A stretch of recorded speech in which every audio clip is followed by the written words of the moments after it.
Fala pessoal, e hoje nós estamos aqui no Na Rota do Agrocast, na casa do podcast IPs, com um convidado super especial. Esse primeiro podcast do ano, nós estamos com o Neri Urias, ele que é representante da Orosafra, uma empresa que está vindo para o nosso município, e ele vai contar para nós um pouco mais sobre essa empresa e também sobre a extensão de sua carreira até chegar dentro da Orosafra e o seu desenvolvimento dentro da própria empresa, da empresa.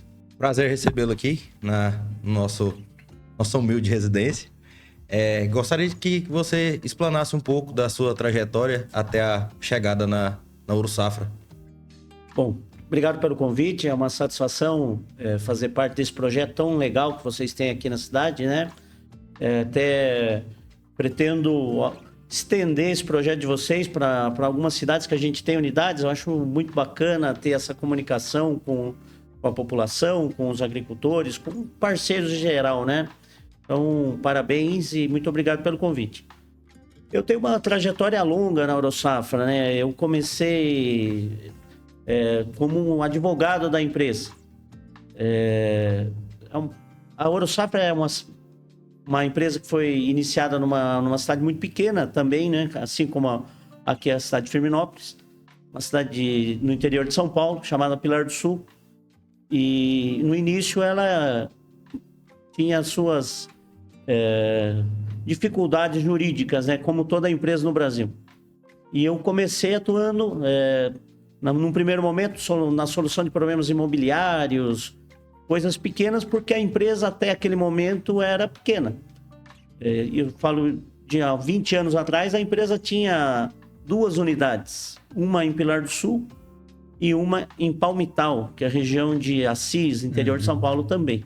Então, a minha trajetória começou aí com pequenos conflitos, mas, né, desde o primeiro momento, a gente foi aí orientando o proprietário, o Sr. Valdinei, e também começou um envolvimento comercial, porque eu sempre tive uma veia comercial, então sempre que ele tinha qualquer dúvida comercial, também me envolvia na questão, e com isso eu fui aumentando a participação aí no grupo. E em 2009, eu fui inclusive o comentador do início da atividade da empresa na área de insumos, porque eu fui o corretor do negócio. Que vendeu uma loja de insumos agrícolas para o grupo. Era um cliente meu que estava em certa dificuldade financeira e eu convenci o seu Valdinei a ampliar o ramo de atuação, né, comprando essa loja de insumos e ampliando aí os negócios. E desde aquele momento aí a necessidade jurídica foi aumentando, então a minha participação foi aumentando também no grupo. E hoje eu tenho uma atuação em muitos setores da empresa, né? Eu respondo hoje por grande parte aí da estrutura. Estou com um nome bonito, né? O meu cargo lá de diretor executivo. E eu cuido de muitas áreas, né? Então eu cuido de toda a parte financeira, jurídica, pessoas, marketing, facilities, basicamente todos os segmentos administrativos e também a parte de novos negócios.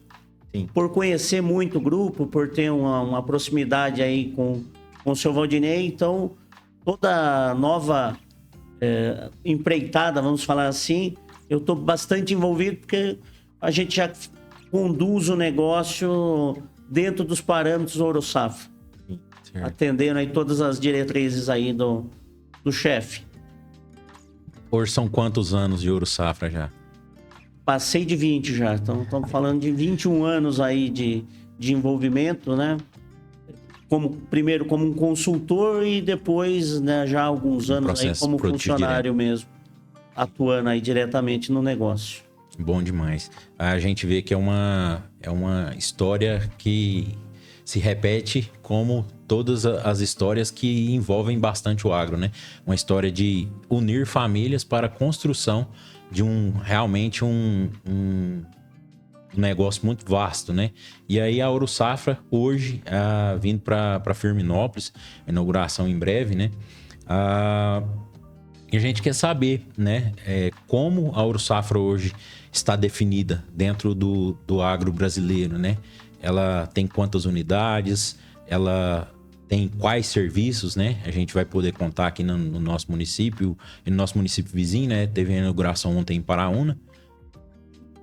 Bom, o Grupo Aurosafra hoje tem várias atividades, é bem diversificado, né? Nós temos o modelo principal de negócio é a originação de grãos. Então, nós temos um modelo muito forte de compra de grãos de produtores para revenda, tanto mercado interno, mercado externo através de exportação indireta.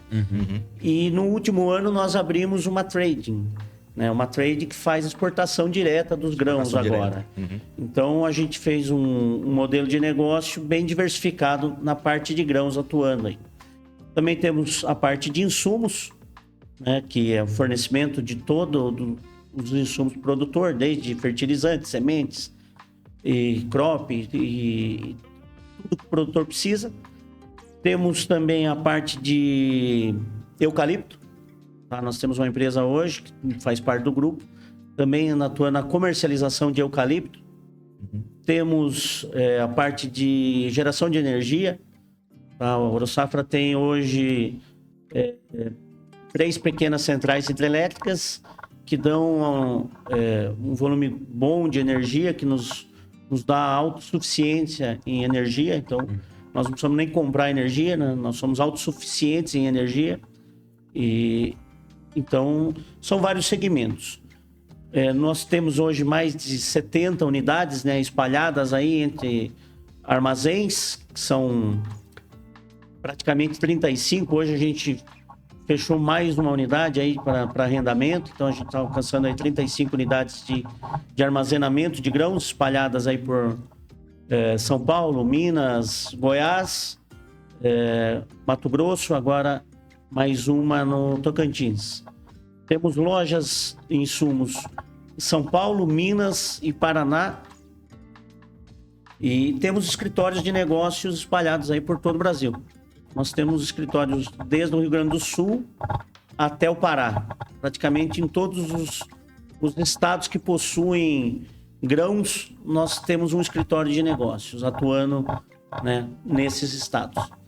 E Goiás sempre foi um estado muito importante, né, para o agro brasileiro. Então sempre foi um sonho nosso chegar ao estado de Goiás. Então nós fizemos um planejamento e fomos construindo uma trajetória de ocupação dos estados. Sim. E chegamos em Goiás já faz 3 anos, com um escritório de negócios em Rio Verde. Então, a gente já faz bons volumes de compra de cereais, mas as unidades em si, né, foram arrendadas agora em 2025, que vão ter início aí mais nesta safra aí. Aqui em Firminópolis vai ser... a gente até recebeu um pouco de milho na safra passada, mas agora que ela sofreu uma reforma e vai estar atendendo melhor o produtor.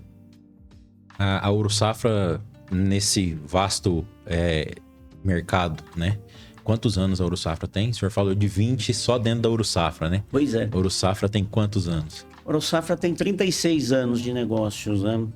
O Valdinei, que é o fundador e o único sócio, ele começou o negócio com 16 anos de idade. É uma história bem interessante, né? Ele era um cara bem comunicativo, né? Bem proativo e teve um inconveniente à época, né? Que hoje é uma solução, né? Ele engravidou a namorada com 16 anos e a namorada tinha 14. E como cidade de interior, ele teve que casar, né? E aí ele tinha que cuidar da família. Então ele chegou pro pai e falou: só com o que a gente faz não dá, né? Porque o pai era um pequeno produtor também na cidade. E aí ele começou a procurar o que fazer. E conversando com um corretor de feijão, que comprava o feijão do pai dele, falou: ó, você tem aí uma grande expertise de negócio, você... né, um cara curioso, fica se intrometendo em tudo, então por que você não compra feijão e eu revendo em São Paulo? E aí ele falou: não, então deixa comigo. E aí ele procurou alguns produtores que no crédito do avô, que era um cara conhecido na nossa cidade, comprou 50 sacos de feijão, ele mesmo carregou, pagou um frete e foi para São Paulo, vender no que se chamava bolstinha de feijão. Ainda tem até hoje. Que tem até hoje. Inclusive, eu fiz questão de conhecer há alguns anos atrás, porque tudo que está relacionado, eu acho que é importante a gente entender, né? E ela ainda existe. É óbvio que foi reformulada, né? A tecnologia mudou todo o mercado, mas ela ainda existe. Bom, Retroagino, então, ele naquele momento começou aí a comercialização de feijão. Ele foi lá, deu no primeiro negócio, ele já viu o que era o que ele queria, que já conseguiu fazer uma boa margem no feijão, já ganhou um dinheiro. Falou, não, é isso que eu vou fazer. E a gente brinca que aí ele nunca mais dormiu, né? Porque nos primeiros anos de empresa ele fazia praticamente tudo. Então ele ia na roça, comprava, muitas vezes ele próprio carregava feijão, levava pro barracão, né? Naquela época era aquele saco de 60 quilos, né? Tinha que padronizar o feijão e tal. E depois ia vender em São Paulo.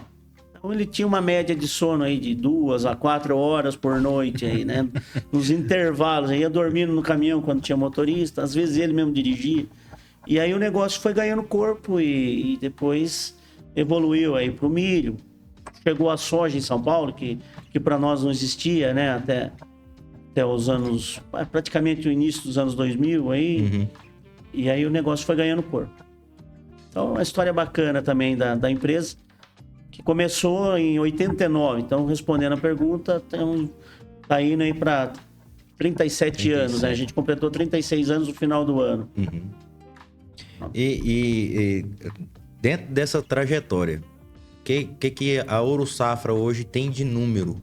O que ela representa hoje dentro do cenário do agro brasileiro? A Ouro Safra hoje é uma potência do agro, né? Nós chegamos aí no final do ano, né? No ano 25 nós passamos 10 bi de faturamento, né? O grupo faturou 10 bi e 400 milhões praticamente, né? Então isso nos coloca entre as 20 maiores empresas do agro do Brasil. É uma representatividade bem expressiva, né? Sim.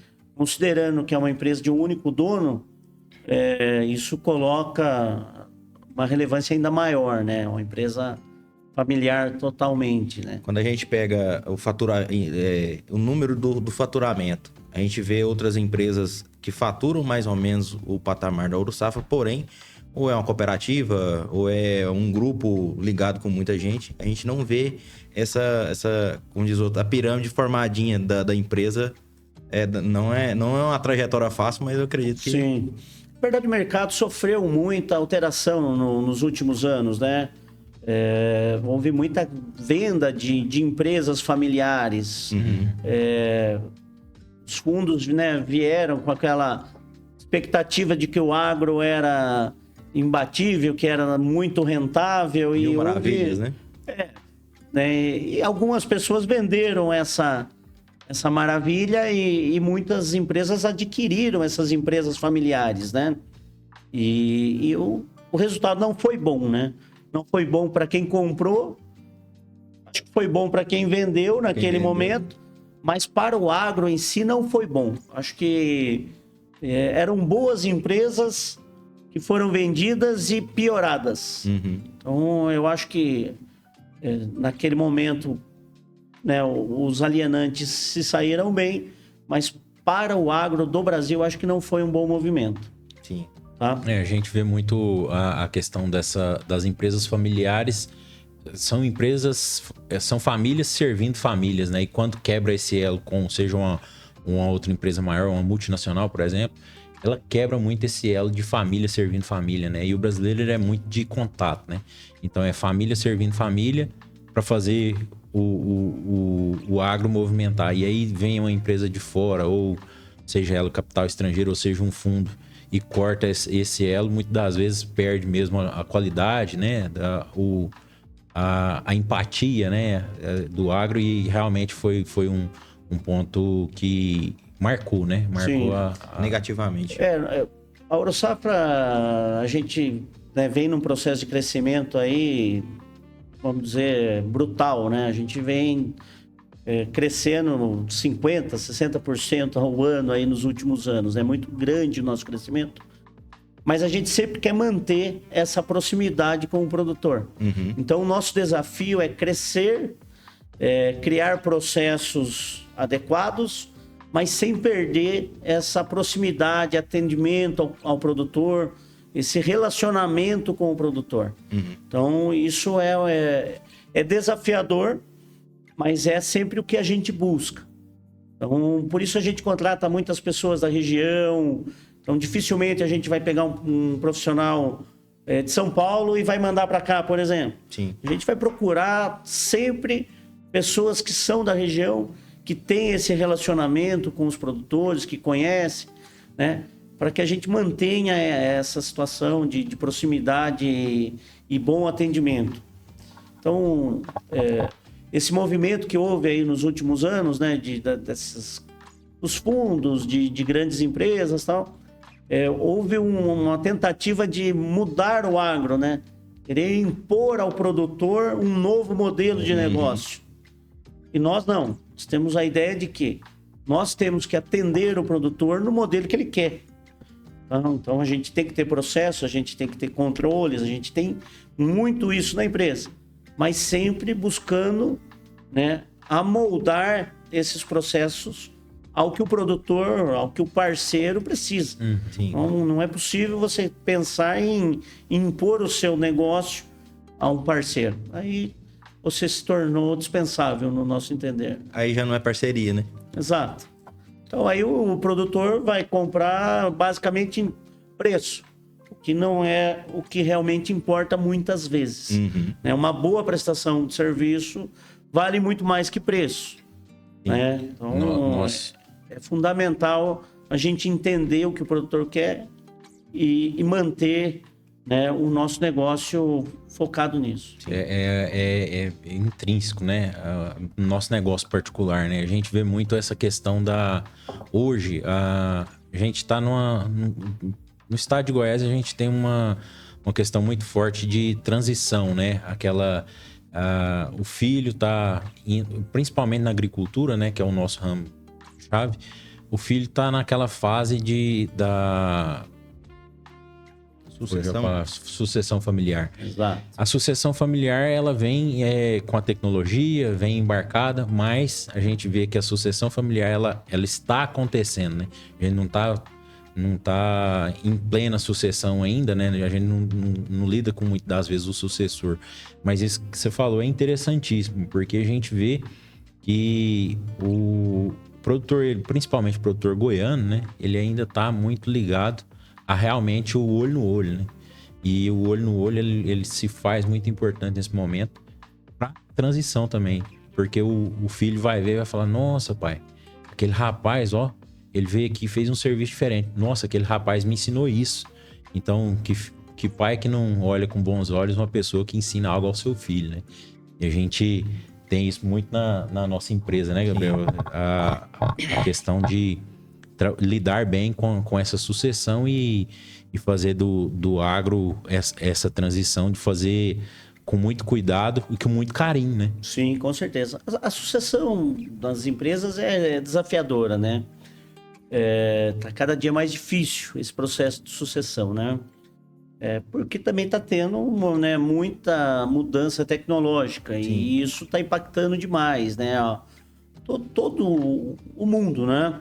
Não apenas o agro, né? Acho que o modelo de negócio que a gente tinha há 20, 30 anos foi brutalmente alterado aí pelo e-commerce, né? Sim. Pelas vendas online, Então, a gente vê empresas tradicionais da cidade sendo sufocadas aí pelo e-commerce. Então, principalmente setores calçadistas, né, as lojas de varejo, se tornando quase insustentáveis, né? E o agro também vai sofrer essa mudança aí do e-commerce, né? Ela está sendo um pouco mais lenta, mas também vai acontecer. Vai acontecer. Então, a gente também está preparado para isso, né? Nós temos já vários estudos de como vamos fazer. Mas, como vocês colocaram, né, o olho no olho no agro ainda é muito relevante. Sim. Por quê? Porque não é simples fazer logística, né, de produtos agrícolas. É fácil você entregar um sapato. Agora, entregar semente no prazo que o produtor quer, na janela certa. No volume que ele precisa. No volume, né? Quer dizer, é muito diferente, né? Uhum. Então, nós temos que pensar em tecnologia, mas o mais importante ainda é cumprir o combinado, né? Sim. A gente trabalha todo dia para melhorar as coisas, os processos envolvendo tecnologia, mas o que dá resultado efetivamente com o produtor é você ter o cumprimento do que você propôs, né? Uhum. Então, é essa questão do olho no olho.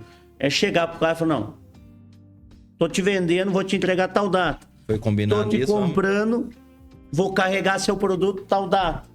E vou te pagar no dia tal. Então, quer dizer, isso é o que realmente faz ainda a grande diferença no agro, né? Sim. E esse uma das nossas pedras lá, né? Fundamentais. Uhum. O que é combinado nunca é caro nem Nunca é barato. caro. Quer dizer, você combinou, agora se cumpre. cumprir, é. Se vire. Então, é óbvio que nós temos problemas, né? E acontecem falhas de pessoas, falhas de processo. Mas quando essas falhas acontecem, toda a empresa é movimentada para achar uma solução imediata. Quer dizer, a gente não prorroga problema, não fica querendo jogar para baixo do tapete problema. É determinação do chefe. Deu problema? Resolve. Vai dar prejuízo?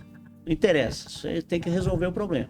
Então, eu acho que isso também é um dos grandes alicerces da companhia e um dos motivadores aí do nosso crescimento.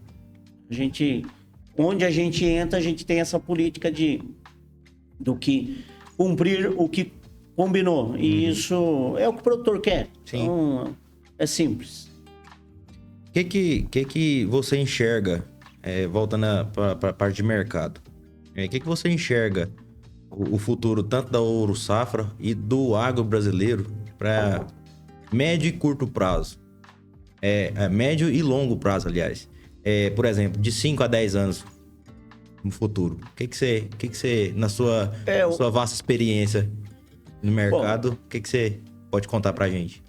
É uma pergunta extremamente difícil, né? Porque aí nós vamos ter muitas variáveis aí Sim. que não dependem nem do nosso país, né? Depende aí dessas mudanças aí do mundo aí, né? Como vão ficar essa chacoalhada que o Trump tá dando no mundo, né? Sim. Na verdade, todo aquele modelo geopolítico do pós-guerra, né? Pós-segunda guerra foi totalmente chacoalhado aí pelo Trump, né? Sim. Que tá basicamente dividindo o mundo, né? Entre Estados Unidos, Rússia e China, né? E não tá se importando aí com todo o resto dos países, né? Então isso vai impactar com certeza, né?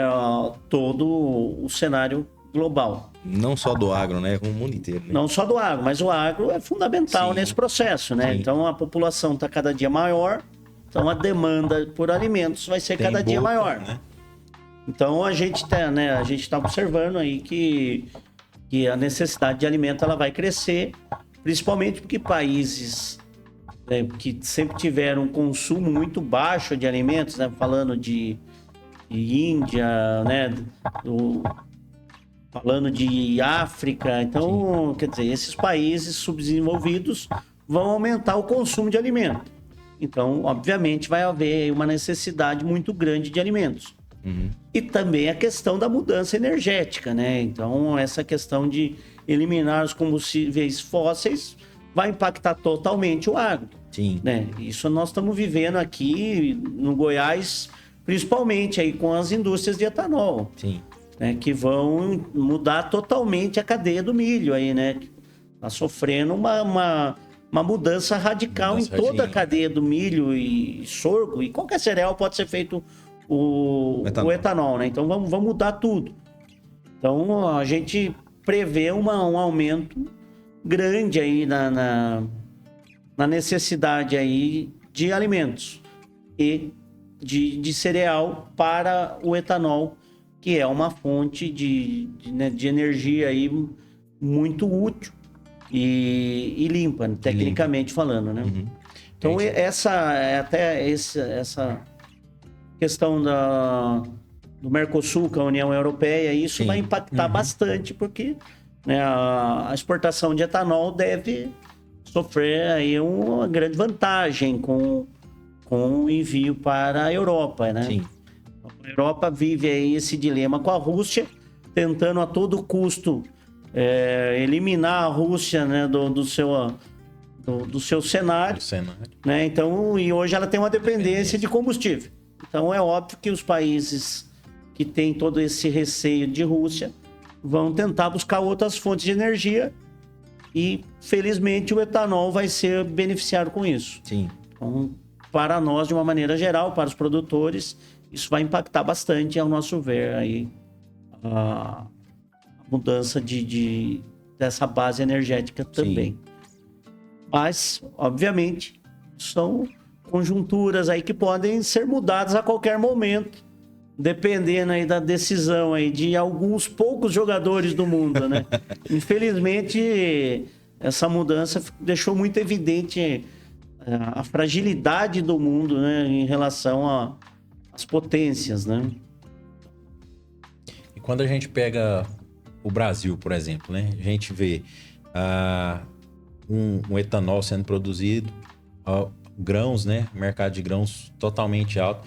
E a gente vê que a gente não está utilizando o potencial todo ainda, né? A gente tem muita lenha para queimar. Muita coisa. A gente conversando em off, vários investimentos em outras regiões do país também, né? Da Ouro Safra, né? Investimentos em outras regiões do país. E é realmente isso, né? Explorar o potencial brasileiro, né? O potencial do Brasil é gigantesco, né? Nós que andamos aí por todo o Brasil, né? A gente vê muita área subutilizada ainda, né? Então, você vê áreas de pastagem degradada aí de forma absurda, né? Então, você tem milhões de hectares aí que poderiam ser muito melhor desaproveitados, né? Mas aí depende também do custo, né? Sim. Na verdade,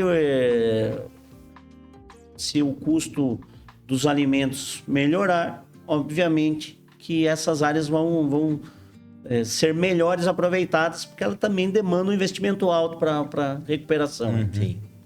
E aí, quando a gente pensa até nessa recuperação, a gente também joga pro lado da logística, né? Logística no nosso país hoje é um ponto complicado, né? A gente tem aí regiões que realmente é difícil de se chegar ainda. A gente também tem roda bastante o país, né?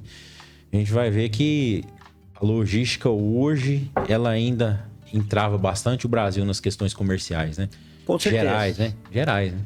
Na verdade, nos últimos anos o Brasil evoluiu muito, né? Nessa questão, principalmente com a abertura das exportações aí pelo Arco Norte, né? De grãos, principalmente. Isso melhorou muito. Mato Grosso teve um ganho muito alto com isso, né? Vamos falar Mato Grosso, Rondônia, Pará. Então isso evoluiu muito.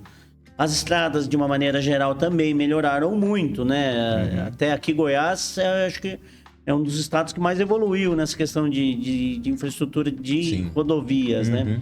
Isso melhorou bastante. Mas ainda temos muitos entraves. Sim. Principalmente porto, né? A gente tem problemas de portos no Brasil que dificultam ainda muita nossa comercialização, né?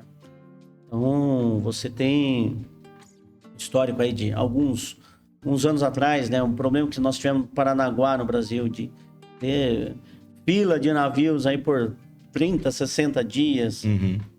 Quer dizer, isso gerou um custo gigantesco para as empresas, né? E que traz consequências até hoje disso, né? Então, há uma necessidade de investimento na parte de portos ainda muito grande, porque o Brasil tem muita variedade de produtos, né? Então, você tem terminais que atendem grãos, mas você tem toda a questão de celulose, que Que demanda muita coisa. muita Você tem coisa. questão Outras mercadorias, de suco, que também é um terminal específico. Então, tem muitas questões aí que atrapalham ainda o agro, né?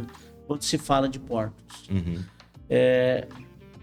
Nós vamos ter aí uma mudança grande em 2 portos relevantes, que são Santos, que é o maior do Brasil, e Paranaguá, né? Que também teve uma mudança grande aí com a questão de privatização, né? Basicamente, né? De concessão das áreas que eram mantidas pelo governo do estado do Paraná, que agora, né, fez novas concessões com a obrigação das empresas fazerem grandes investimentos. Em infraestrutura. Então, isso vai melhorar bastante toda, né, essa questão de Paranaguá. Santos também teve aí um investimento muito alto, então também vai melhorar. Então, acho que os estados de Mato Grosso do Sul, Goiás, São Paulo, Minas vão ser bem beneficiados aí nos próximos anos com essas melhorias aí desses 2 terminais, principalmente. Bom demais. E partindo já para a gente fazer a última pergunta, né, Gabriel? O que o senhor enxerga hoje com relação ao agronegócio? E aí até para os nossos amigos produtores rurais. Qual é o ponto que o produtor rural deve focar no processo produtivo? Rapaz, o processo produtivo, de uma maneira geral, ele está sendo bem conduzido pelo produtor.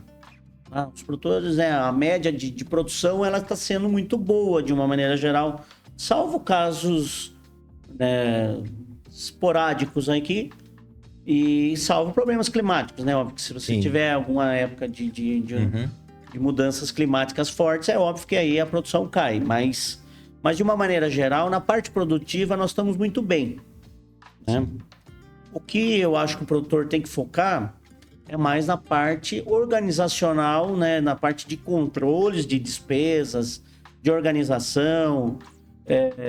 Vai ter a questão da reforma tributária que vai impactar o produtor, então ele tem que dar um foco em fazer toda uma organização tributária diferente, né? Tem que se organizar para isso e principalmente pensar melhor na parte de negociação.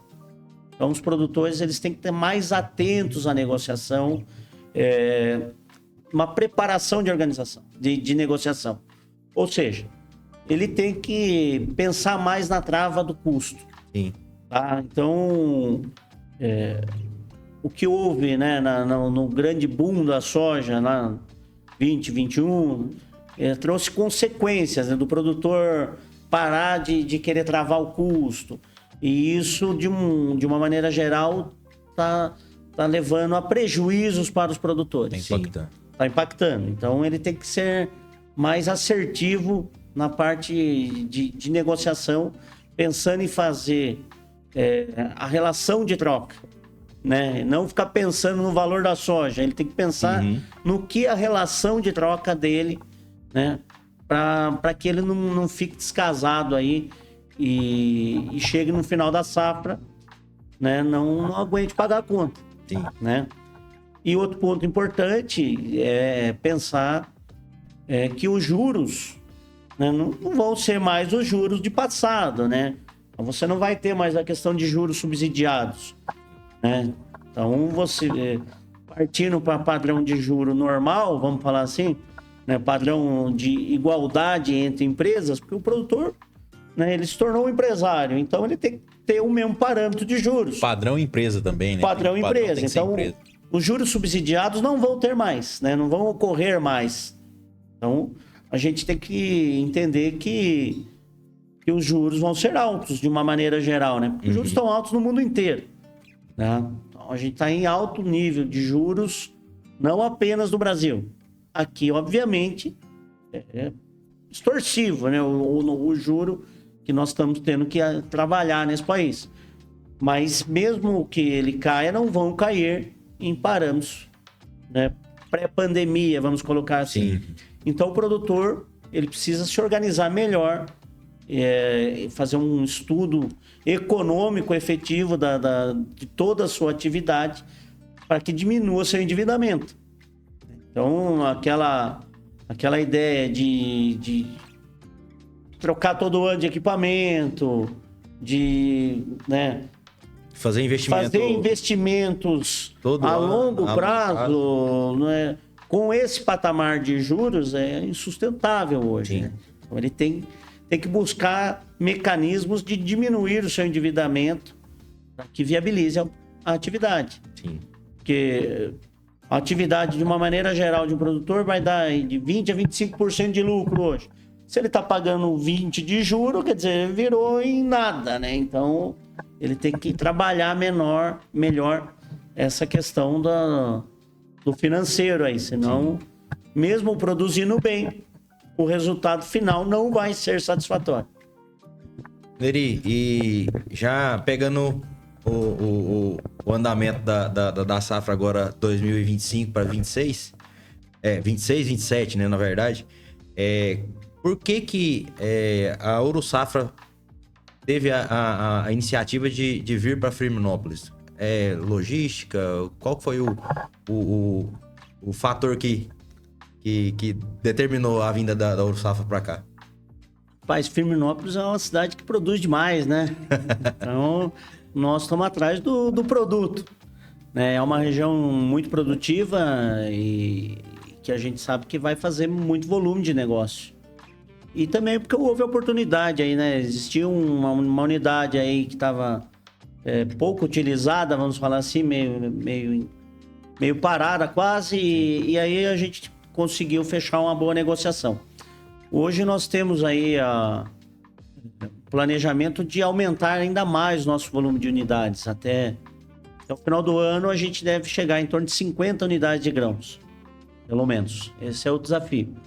E então a gente está em busca dessas unidades aí que não estão conseguindo performar muito bem, né, para que a gente assuma essas unidades e venha melhorar aí toda a cidade de uma maneira geral, né? Quando uma unidade entra numa cidade do interior, a gente consegue impactar muita coisa para o produtor. Com certeza. Porque quando uma empresa que busca excelência como a Ouro Safra vem com coisas novas, a gente melhora até os concorrentes, né? Que aí os nossos concorrentes têm que melhorar. Sim. E isso, de uma maneira geral, melhora toda a cidade. É bem impactante. Sim.